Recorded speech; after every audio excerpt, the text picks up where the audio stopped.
ସତ୍ୟକେଳା ପକ୍ଷରୁ ଆପଣଙ୍କୁ ସ୍ୱାଗତ। ପ୍ରତିବର୍ଷ ଜାନୁଆରୀ ମାସ 4 ତାରିଖ ମହାତ୍ମା ଲୁଇ ବ୍ରେଲଙ୍କ ଜନ୍ମଦିନକୁ ବିଶ୍ୱ ବ୍ରେଲ ଦିବସ ଭାବେ ପାଳିତ ହୋଇଆସୁଥିବା ବେଳେ ବାଲେଶ୍ୱର ସହର ରାଣୀପାଟଣା ସ୍ଥିତ ଦୃଷ୍ଟିବାଧିତ ନିମନ୍ତେ ବିଦ୍ୟାଳୟର 24ତମ ବାର୍ଷିକ ଉତ୍ସବ ଓ ମହାତ୍ମା ଲୁଇ ବ୍ରେଲଙ୍କ 217ତମ ଜନ୍ମ ଜୟନ୍ତୀ ପାଳିତ ହୋଇଯାଇଛି।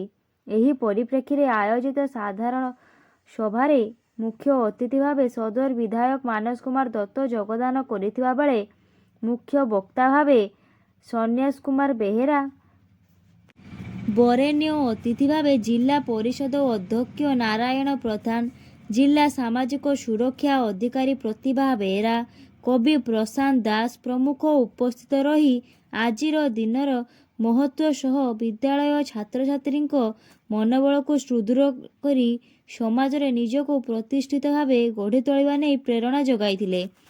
ସଭା କାର୍ଯ୍ୟ ପ୍ରାରମ୍ଭରେ ମହାତ୍ମା ଲୁଇ ବ୍ରେଲଙ୍କ ଫଟୋଚିତ୍ରରେ ଦୀପ ପ୍ରଜ୍ୱଳନ କରିବା ସହିତ ଛାତ୍ରଛାତ୍ରୀଙ୍କ ଦ୍ୱାରା ସଙ୍ଗୀତ ଗାନ କରାଯାଇଥିଲା। ବିଦ୍ୟାଳୟର ଅଧ୍ୟକ୍ଷ ଦିବାକର ଶୋ ବାର୍ଷିକ ବିବରଣୀ ପାଠ କରିଥିବା ବେଳେ ଆଇନଜୀବୀ ବିଜୟ ପାଣିଗ୍ରାହୀ ସଭାପତିତ୍ୱ କରି କାର୍ଯ୍ୟକ୍ରମକୁ ପରିଚାଳନା କରିଥିଲେ। ଶିକ୍ଷକ ସୁନୀଲ ବିଶ୍ୱାଳ ଅତିଥିଙ୍କୁ ମଞ୍ଚ ଆହ୍ୱାନ ସହ ଧନ୍ୟବାଦ ଅର୍ପଣ କରିଥିଲେ।